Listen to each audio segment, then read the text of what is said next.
Comment effectuer des transferts avec Remitly, et c'est que ce service prend de plus en plus d'importance, surtout en Colombie, car j'ai remarqué que récemment, la publicité s'est beaucoup concentrée ici. Je voudrais donc vous montrer directement, pour les personnes qui sont dans d'autres pays ou même en Colombie et souhaitent envoyer de l'argent ailleurs, comment elles pourraient le faire étape par étape.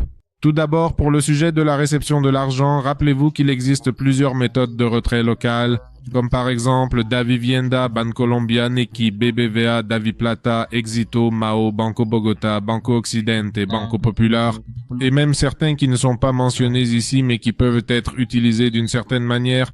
C'est simplement pour que les Colombiens le sachent. Si vous êtes dans un autre pays, les méthodes de retrait spécifiques à votre pays apparaîtront ici. Ensuite, ce que nous allons faire en premier lieu, c'est choisir d'où nous envoyons l'argent. Dans ce cas, il y a ces pays: États-Unis, Allemagne, Australie, Autriche, Belgique, etc. Donc ici, nous devons choisir par exemple, si nous sommes en Espagne, nous allons envoyer de l'argent en Colombie et le menu se mettra à jour un peu, même si en réalité cela reste pratiquement la même chose, sauf que les taux de change et les frais peuvent être différents selon la monnaie que nous utilisons et évidemment selon le taux de change du jour. Pour ceux qui sont dans un autre pays et qui ne souhaitent pas recevoir en Colombie mais par exemple au Brésil, en République dominicaine ou dans le pays de leur choix, c'est essentiellement le taux que l'on nous donne pour chaque monnaie que nous allons recevoir, c'est-à-dire dans ce cas combien d'euros nous serons remboursés. Donc dans ce sens, si par exemple quelqu'un va envoyer de l'argent d'Espagne en Colombie, ici, si vous envoyez cet argent, par exemple 500 euros, il apparaîtra que la personne qui reçoit l'argent en Colombie recevra dans ce cas 2365 141. On nous dit ici que le frais est de 99 centimes de dollars et que c'est essentiellement ce que nous allons obtenir et qu'ensuite l'argent peut être envoyé à la personne. Mais il ne faut pas seulement prendre cela en compte et surtout, il y a une chose très importante, c'est que pour le premier envoi, il y a une certaine remise et promotion. Si une autre promotion est disponible, je la laisserai dans la description pour que vous puissiez l'utiliser si vous faites votre premier envoi. Mais si vous faites déjà un envoi supérieur à 500 euros, la commission ou le taux auquel chaque euro nous est remis peut changer un peu. En fait, c'est ce qui est dit ici. Seuls les 500 premiers euros envoyés bénéficient d'un taux préférentiel. À partir de là, le taux peut changer. Il est donc important de le savoir et cela s'applique surtout au premier envoi que nous faisons. Mais nous devons également prendre en compte les frais pour envoyer, donc dépôt bancaire 0,99, portefeuille mobile 0,99 et si c'est un paiement au guichet, c'est 3,99 € dans ce cas, mais n'oubliez pas de toujours vérifier cela au préalable ici. Supposons donc que nous n'allons plus envoyer d'argent depuis l'Espagne, mais directement depuis les États-Unis, alors voyez que cela change un peu.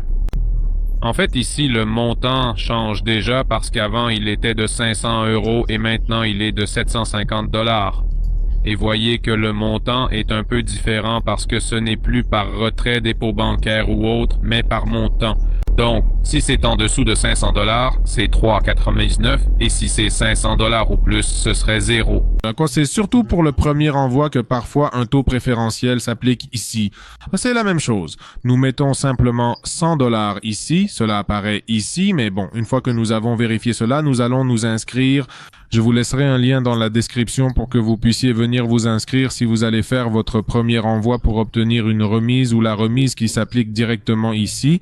Et nous allons cliquer là où il est écrit obtenir ce taux de change ou simplement s'inscrire en haut. Dans mon cas, je vais cliquer ici et simplement ici nous allons créer notre compte. Je vais le créer ici avec Google. Nous assignons ici notre adresse email. Je l'ai lancé comme je l'ai dit avec Google via Gmail et nous devons simplement attendre que cela finisse de charger. Donc ici, la page charge, nous devons attendre un moment et à nouveau ici, le montant d'argent apparaîtra. En ce moment, on me propose ce taux de 4277 et en fait, nous allons rapidement ouvrir la calculatrice ici et faire cette soustraction. Donc, c'est vraiment à 1495,58 et nous allons soustraire ces 4277,32 et la différence est de 18 pesos 26, ce qui n'est pas beaucoup, mais rappelez-vous que c'est parce que c'est ma première transaction. Alors ici, on nous dit qu'il y a des offres pour les nouveaux clients, comme je vous le disais. Et si vous faites un envoi pour la première fois, c'est le mieux car il vous offre les meilleures offres. À partir des suivants, c'est différent. Allons là où il est écrit « Envoyer de l'argent » en haut à gauche et c'est là que tout le processus se déroulera. Tout d'abord, Nous devons déterminer ce que nous envoyons, donc combien de dollars nous allons transférer. Par exemple, mettons 100 dollars, et ici il est indiqué que la personne recevra 427 732 pesos. Ensuite, nous devons décider comment effectuer ce paiement initial. Si nous choisissons l'option Express, c'est l'envoi le plus rapide proposé par Remitly comme mentionné ici. Nous pouvons régler par carte de débit ou carte de crédit et nous bénéficions de ce taux préférentiel pour le premier transfert. N'oubliez pas cela. Ensuite, il y a l'option économique où certains frais ne s'appliquent pas, mais je recommande fortement l'option Express. Cependant, l'option économique peut être intéressante lorsque nous effectuons déjà des envois de montants plus élevés ou pour des envois ultérieurs. Pour le premier envoi, disons que ce n'est pas si pertinent, je choisirai Express car c'est le plus rapide. Une fois que nous avons fait notre choix, nous cliquons sur Continuer. Mais avant de continuer, lisez attentivement ce qui est écrit en bas, car parfois les gens sont surpris et disent qu'ils n'ont pas été informés, alors que c'est clairement indiqué sur la page. Il est précisé ici que l'offre pour les nouveaux clients a été appliquée. Cet envoi est sans frais et un taux de change promotionnel sera appliqué pour les premiers 750 dollars. Pour le reste de l'envoi, le taux de change standard s'appliquera. C'est ce qu'on appelle SPIT ou FIC, qui est essentiellement une commission. Dans ce cas, il s'agit d'une différence car même si le dollar est à cette valeur, ils prennent un prix différent. Ils vous paient 400 et cette différence de 200 pesos est souvent la commission que prend l'entité, ici Remitly. Ensuite, le temps d'envoi est une estimation calculée selon le mode de paiement, le mode d'envoi, la révision de la transaction et la disponibilité du système de Remitly et de nos partenaires. Dans ce cas, c'est pour la personne qui reçoit l'argent en Colombie. Si vous envoyez de l'argent dans un autre pays, comment cette personne va-t-elle le recevoir dans ce pays? Dans le cas spécifique de la Colombie, nous avons 3 options disponibles. Le dépôt bancaire, qui correspond essentiellement à un compte d'épargne ou un compte dans une institution bancaire, le retrait d'espèces dans un lieu qui permet de retirer directement sur place, ou bien un portefeuille mobile qui, dans ce cas particulier en Colombie, est NEC, etc.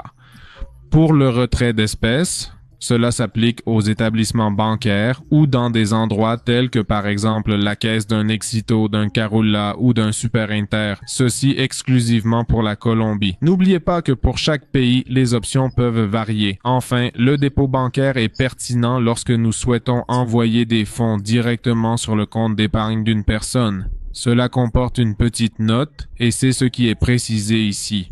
Le compte du destinataire doit être habilité pour recevoir des transferts d'argent internationaux, sinon le transfert pourrait être retardé. Bien que cela ne soit pas mentionné ici, il se peut également qu'il soit refusé et cela peut devenir compliqué de récupérer les fonds. Donc, si nous envisageons d'envoyer de l'argent à une personne, il est préférable de lui demander ou de lui suggérer d'appeler la banque pour confirmer si les transferts d'argent internationaux sont activés ou non afin qu'elle puisse recevoir directement les fonds.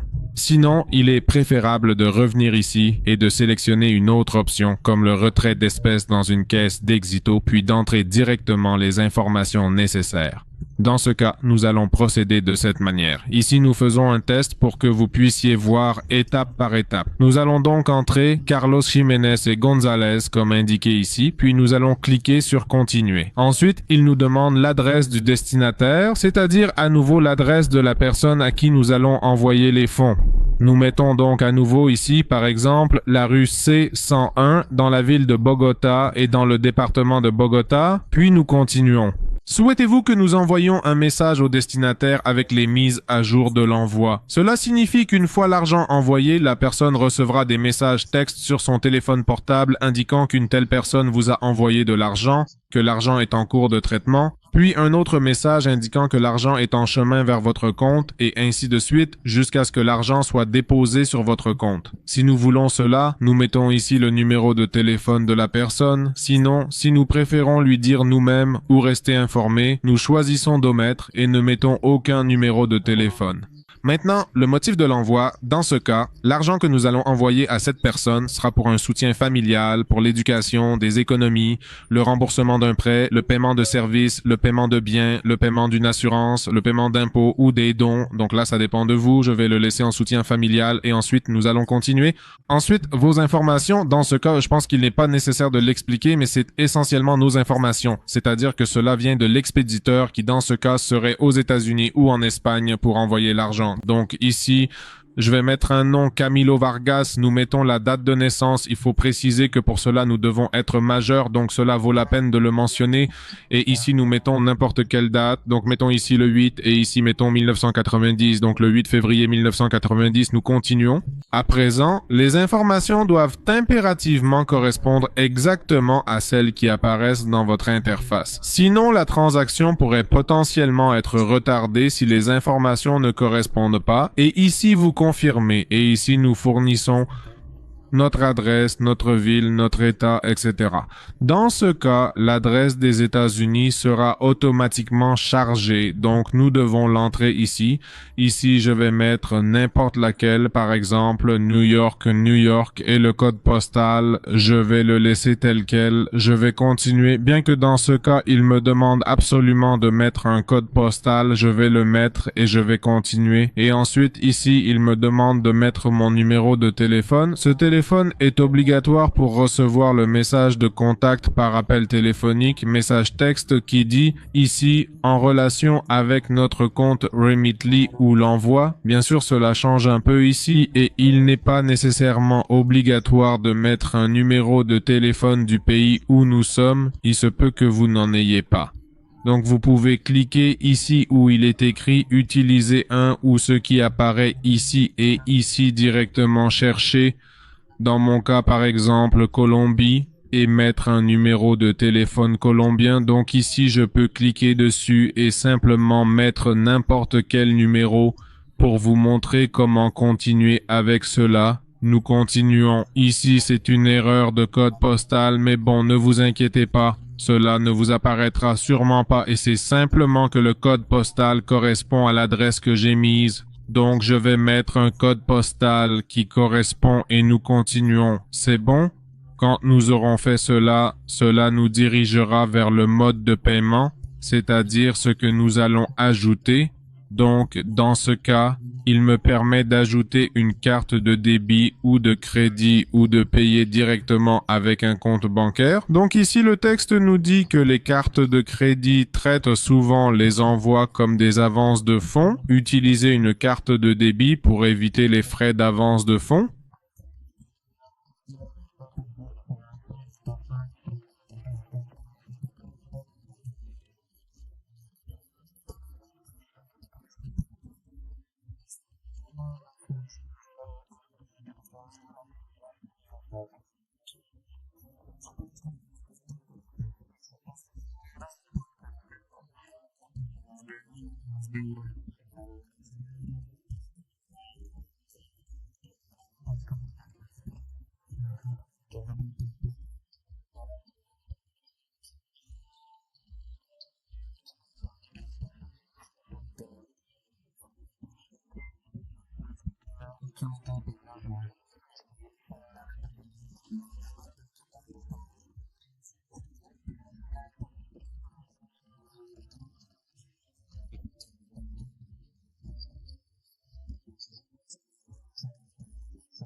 Ciao, ciao.